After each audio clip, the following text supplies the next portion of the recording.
Hello everyone. I hope you are very healthy and consistent. In this video, we will continue with chapter 4, second part. So let's continue reading from where we have left. What can we do to avoid falling victims to this flow impeding epidemic? How can we train our brains to focus on a single task? Here are a few ideas for creating a space and time free of distractions to increase our chances of reaching a state of flow and thereby getting in touch with our ikigai. Don't look at any kind of screen for the first hour you are awake and the last hour before you go to sleep. Turn off your phone before you achieve flow. There's nothing more important than the task you have chosen to do during this time. If this seems too extreme, enable the do not disturb function so only the people closest to you can contact you in case of emergency. Designate one day of the week, perhaps a Saturday or Sunday, a day of technological fasting, making exceptions only for e-readers without Wi-Fi or MP3 players. Go to a cafe that doesn't have Wi-Fi. Read and respond to email only once or twice per day. Define those times clearly and stick to them. Try the Pomodoro technique. Get yourself a kitchen timer. Some are made to look like a pomodoro or tomato and commit to working on a single task as long as it's running. The Pomodoro technique recommends 25 minutes of work and 5 minutes of rest for each cycle. But you can also do 50 minutes of work and 10 minutes of rest.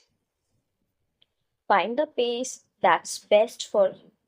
The most important thing is to be disciplined in completing each cycle. Start your work session with a ritual you enjoy and end it with a reward. Train your mind to return to the present when you find yourself getting distracted. Practice mindfulness or another form of meditation. Go for a walk or a swim. Whatever will help you get centered again. Work in a space where you will not be distracted. If you can't do this at home, go to a library, a cafe, or if your task involves playing the saxophone, a music studio. If you find that your surroundings continue to distract you, keep looking until you find the right place. Divide each activity into groups of related tasks and assign each group its own place and time. For example, if you are writing a magazine article, you could do research and take notes at home in the morning, write in the library in the afternoon, and edit on the couch at night. Bundle routine tasks such as sending out invoices, making phone calls, and so on, and do them all at once. Advantages of flow. A focused mind, living in the present, we are from worry. The hours fly by. We feel in control. We prepare thoroughly. We know that we should be doing at any given moment. Our mind is clear and overcomes all obstacles to the flow of thought. It's pleasant. Our ego fades. We are not the ones controlling the activity or task we are doing. The task is leading us.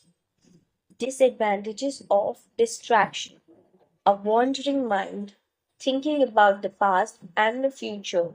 Concerns about our daily life and the people around us invade our thoughts. Every minute seems endless. We lose control and fail to complete the task at hand, or other tasks or people keep us from our work.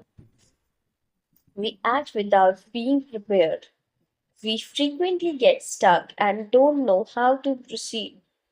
We are plagued by doubts, concerns, and low self esteem. It's boring and exhausting. Constant self criticism. Our ego is present and we feel frustrated. Flaw in Japan. Takumis, engineers, geniuses, and otakus. What do takumis, artisans, engineers, inventors, and otakus, fan of anime and manga, have in common?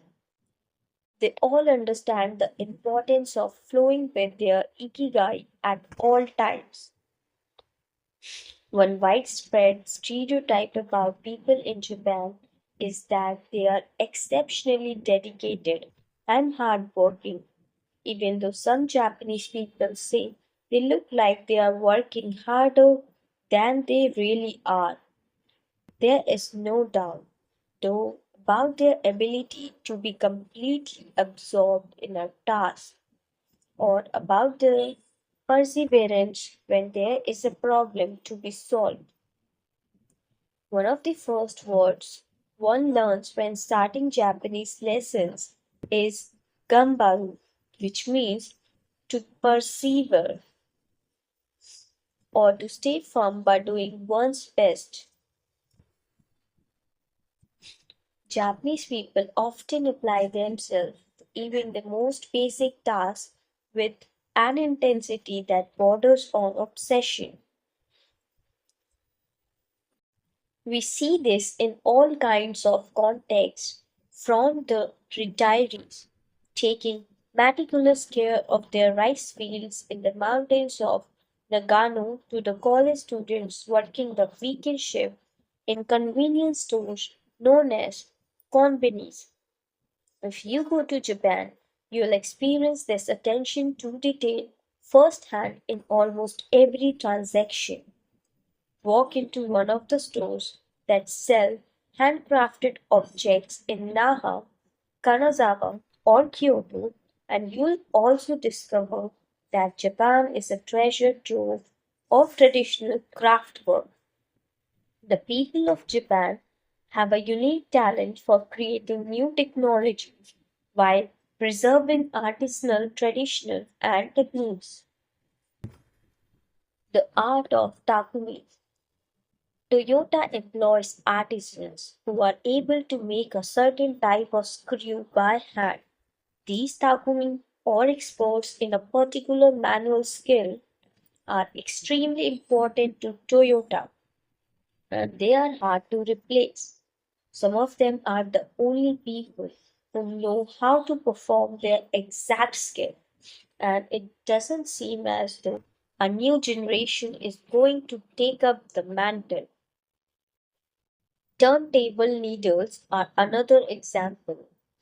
They are produced almost exclusively in Japan, where you can find the last remaining people who know how to use the machinery required to make these precision needles and who are trying to pass on their knowledge to their descendants.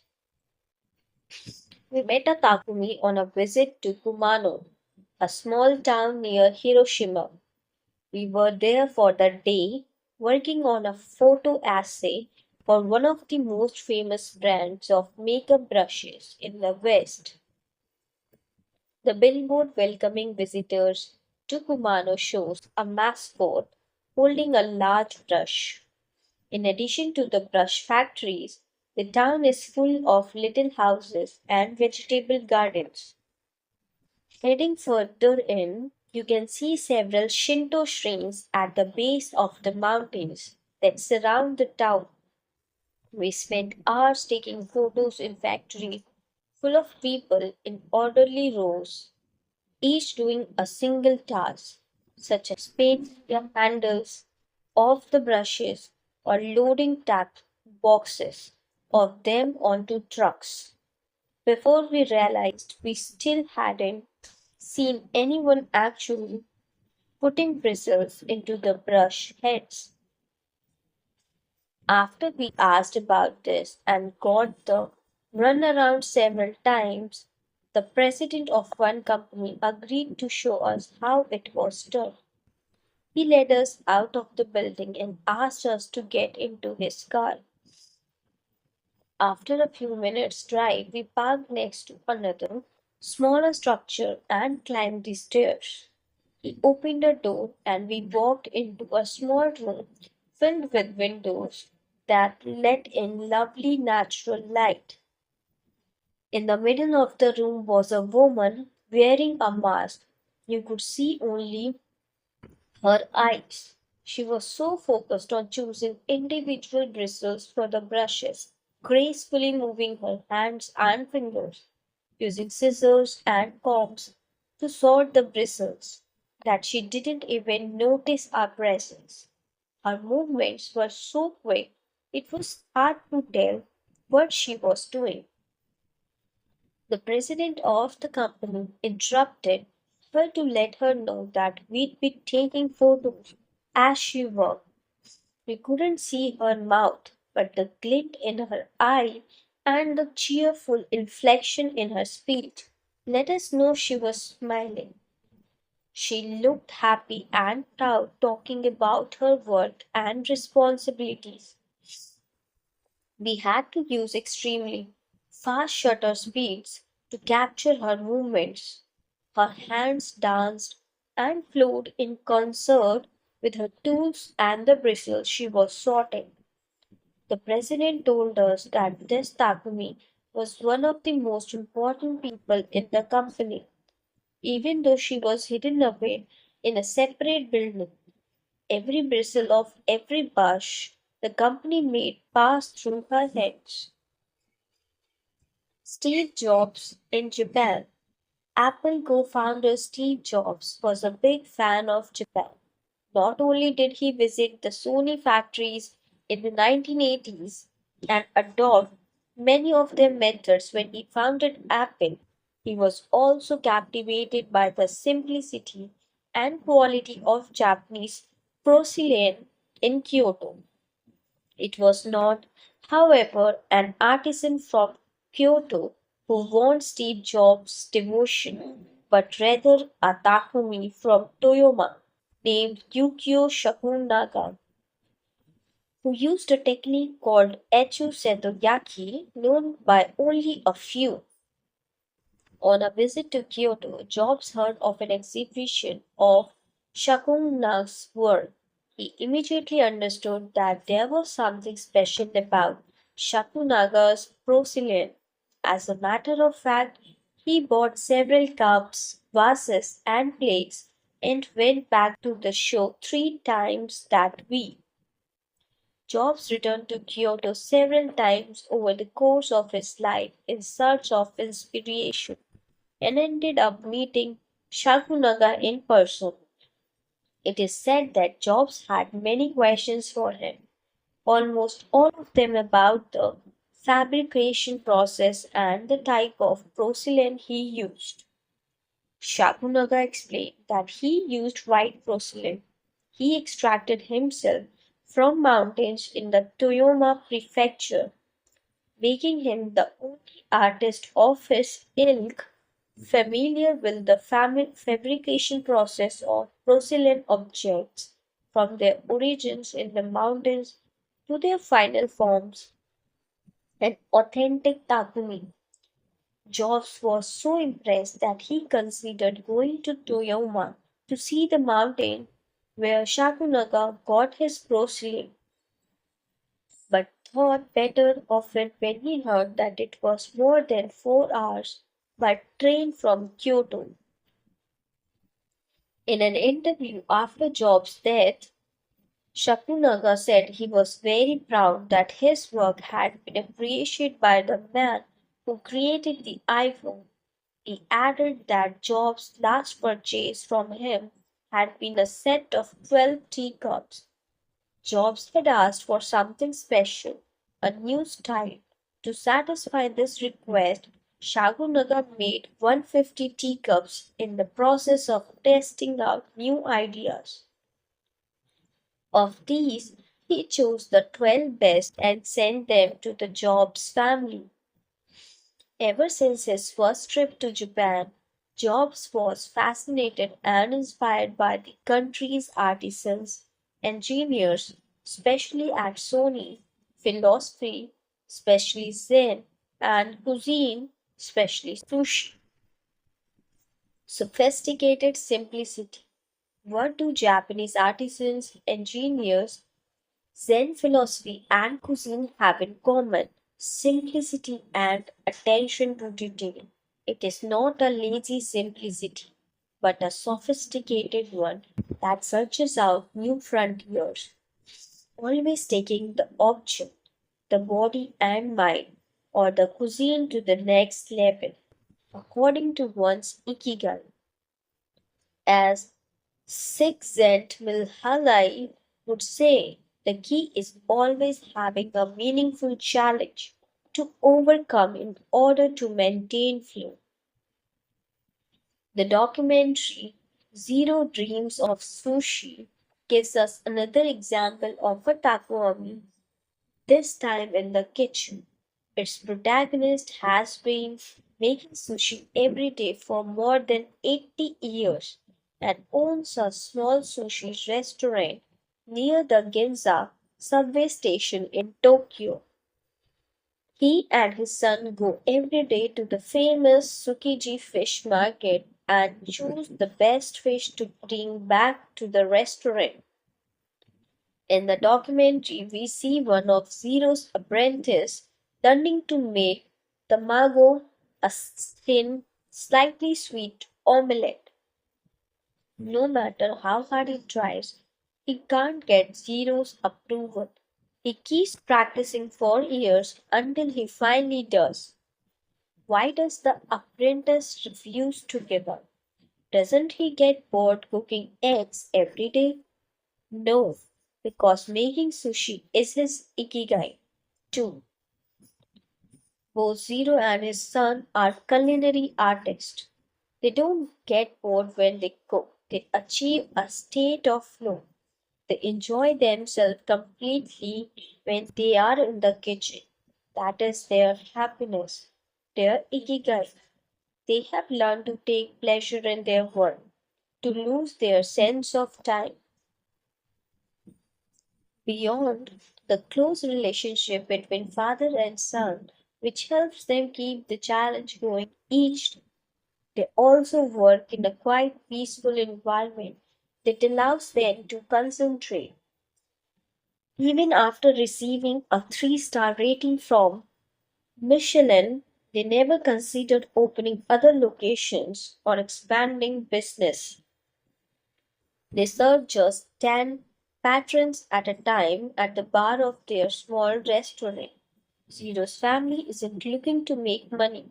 Instead, they value good working conditions and creating an environment in which they can flow while making the best sushi in the world. Zero, like Yukio Shakunaga, begins his work at the source. He goes to the fish market to find the best tuna. Shakunaga goes to the mountains to find the best porcelain. When they get down to work, both become one with the object they are creating. This unity with the object that they reach in a state of flow takes on special meaning in Japan, where, according to Shintoism, forests, trees, and objects have a kami, spirit or god within them. When someone, whether an artist, an engineer, or a chef sets out to create something, his or her responsibility is to use nature to give it life while respecting that nature at every moment. During this process, the artisan becomes one with the objects and flows with it. An iron worker would say that metal has a life of its own. just as someone making ceramics would say that the clay does. The Japanese are skilled at bringing nature and technology together, not man versus nature, but rather a union of the two. The purity of Ghibli.